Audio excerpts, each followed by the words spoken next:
If somebody were to record you speaking for a day, tally up all the words that you say, put them in order by the most frequent, you would notice lots and lots of words getting repeated. You'd notice that a lot of the words that you say are said over and over again. And you can use this to your advantage when you're learning Spanish, because it works the exact same way in Spanish. There's research that shows that upwards of 88% of spoken Spanish is made up of just 1,000 common words.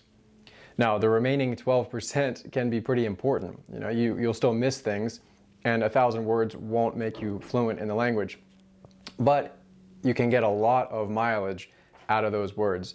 And among those 1,000 words are verbs. Lots of verbs, and among those verbs are some verb forms, some conjugations that are more common than others. Now, you should still learn the patterns that govern most situations when it comes to conjugating verbs. But if you focus on some of the more common verb forms, especially with those irregular verbs that can be tricky, you can start expressing yourself a little bit more quickly and not worry as much about the different tenses and focus more on just communicating your message. In the rest of this video, we're going to look at 15 verbs in some of the most common forms that you're going to encounter them in Spanish. This is taken from a list from Wiktionary, which I'll link down below, and what they did to create this list is analyze thousands of subtitles in Spanish, rank the words from most to fewest occurrences, and gave us a big list of 1,000 of the most common words in Spanish. From that list, I took the first 15 verbs, and that's what we're going to look at here. With each of these words, if you want to be able to activate them, use them in your active vocabulary. I want you to make a sentence of your own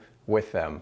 This is great practice with any new word that you come across that you want to actually remember and be able to use. I'm editing this video and I realized I forgot a key part. I took the example sentences from this video and I put them in a simple spreadsheet where you can enter your own example sentences and practice using these right away. You don't need to opt in or give me your email or anything to get this. I'll leave the link in the description below and you can start using it right away to practice these verbs that we are going through. In the first tab down at the bottom, we have the verbs here that we go over in practice. And then here, got the full list of words that I pulled this from. This is 1,000 of the most common words in Spanish. You can use this to build your vocabulary in a really effective, efficient way. So check that out. Back to the video. Number 1, es, from the verb ser, which is the more permanent of the two ways to say to be.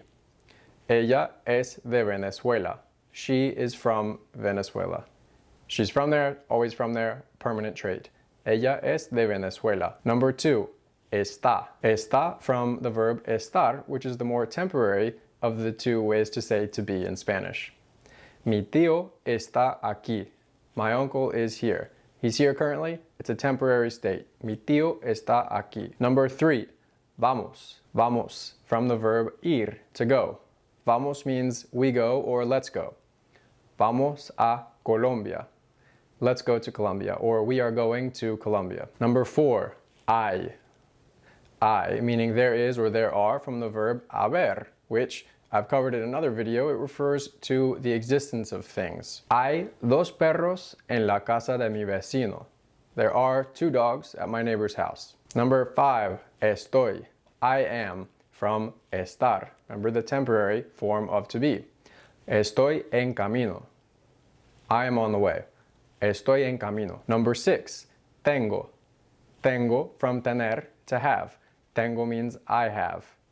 Tengo muchos primos. I have a lot of cousins. Number 7 is a, from the verb haber.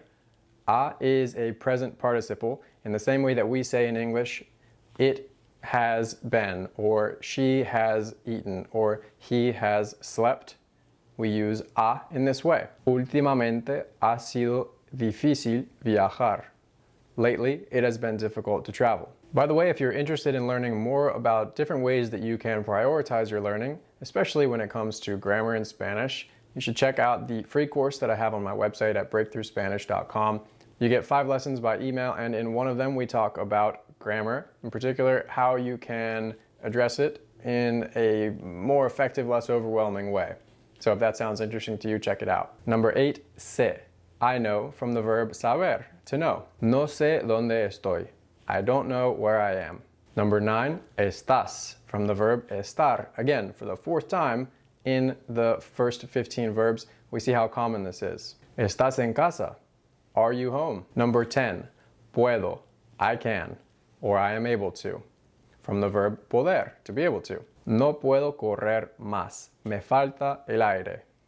I can't run anymore, I'm out of breath. Number 11, quiero, I want. From the verb querer, to want. Quiero comer helado, I want to eat ice cream. Can you think of a sentence that you might use quiero in?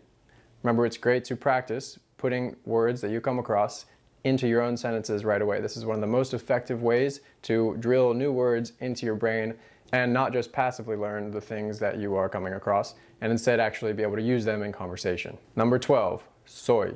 I am from the verb ser, to be. Soy una persona tranquila. I am a calm person. Again, ser refers to more permanent traits, characteristics, professions, things like that, that tend to be more permanent in character. Number 13, tiene. Tiene from tener, to have. Tiene means it has, she has, or he has. El niño tiene muchos juguetes. The boy has a lot of toys. Number 14, fue. This one's tricky because it is the past tense of two verbs, ir, to go, and ser, to be. So it has two possible meanings. It can mean it went, he went, she went, or you, as in usted, formal, went, or it was, he was, she was, or you, formal, usted, was, you were. First of all, let's look at fue with ser, to be. El examen fue difícil. The exam was difficult. And with ir, ¿dónde está tu hermana? Where is your sister? No sé, creo que fue al cine. I don't know, I think she went to the movies. Number 15, last one, ser, to be, in its infinitive form. Quiero ser dentista. I want to be a dentist. That's it for this video. Thanks for watching. If you want more tips to help you with your Spanish, subscribe to the channel, and I will see you in the next video.